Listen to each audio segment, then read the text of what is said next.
అందరికీ praise the lord. ఈరోజు దైవ మర్మముల్లోని దినపాఠము జూలై 5వ తారీఖున, మనుష్యుడు గాలికి మరుగైన చోటు వలెను, గాలివానకు చాటైన చోటు వలెను ఉండును. ఎండిన చోట నీళ్ల కాలువల వలెను, అలసట పుట్టించు దేశమున గొప్ప బండ నీడ వలెను ఉండును. యెషయా గ్రంథము 32వ అధ్యాయము 2వ వచనము. 9వ శిఖరము. నిన్ను రక్షించిన తరువాత నీకు గొప్ప దాగుచోటుగా నేను నీకుందునని ప్రభువు చెప్పుచున్నాడు. ఎంతటి ఆధిక్యత మనది! అపాయంలోనున్న అనేకులు నీ యొద్దకు వచ్చిన నీ సహాయంను కోరుచు, మా కొరకు దయచేసి ప్రార్థించుడి అని అడుగుదురు. క్లిష్ట పరిస్థితులు విచారంలోనున్నవారు నీ యొద్దకు వచ్చుదురు. గొప్ప అవసరతలోనున్న వారందరి ఆదరణకు బలమునకు నీవు కారణమగుట అనున్నది నీ గొప్ప ఆధిక్యత. ఆయన కృపచేత నీవు రక్షింపబడినప్పుడు ఆయనే నీకు ఆశ్రయస్థానముగా నుండి నిన్ను ఇతరులకు ఆశ్రయస్థానముగా మార్చును. 10వ శిఖరము. అలంకరింపబడిన రాజును నీవు కన్నులారా చూచెదవు. బహు దూరమునకు వ్యాపించుచున్న దేశము నీకు కనబడును. యెషయా గ్రంథము 33వ అధ్యాయము 17వ వచనము.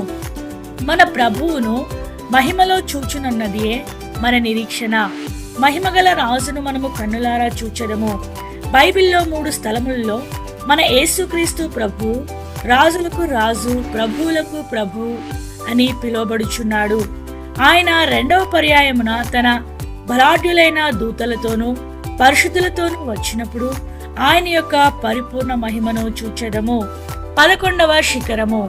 ఆకాశ సైన్యమంతయు క్షీణించును, కాగితపు చుట్టవలే ఆకాశ వైశాల్యములు చుట్టబడును. ద్రాక్షావళి నుండి ఆకు వాడి రాలినట్లు, అంజూరపు చెట్టు నుండి వాడినది రాలునట్లు వాటి సైన్యమంతయు రాలిపోవును. యెషయా గ్రంథము 34వ అధ్యాయము 4వ వచనము. తన స్వకీయ సంపాద్యంగా ప్రభు మనల్ని ఎలాగూ చేసుకొని ఉన్నాడో అను విషయము మనకిచ్చట జ్ఞాపకం చేయబడుచున్నది.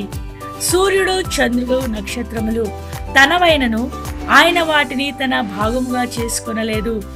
మనం ఎటువంటి వారమైనను ఆయన దృష్టిలో ప్రశస్తమైన వారమే. యేసుక్రీస్తు ప్రభువును స్వంత రక్షకునిగా అంగీకరించడం ద్వారా యథార్థముగాను ఆనందముగాను ధైర్యముతోనూ మహిమగల అక్షయ దేహములతో నిరంతరముండునట్టి పరలోక రాజ్యంలో నివసించుమని చెప్పగలము. ఇది రక్షణ యొక్క మరి యొక్క శిఖరము. ఎన్నటికి గతించని నిరంతరముండు ఆ నూతన సృష్టి నిమిత్తము మనమిప్పుడు సిద్ధపరచబడుచున్నాము. దేవుడి కొన్ని మాటలను దీవించి ఆశీర్వదించునుగాక. ఆమేన్.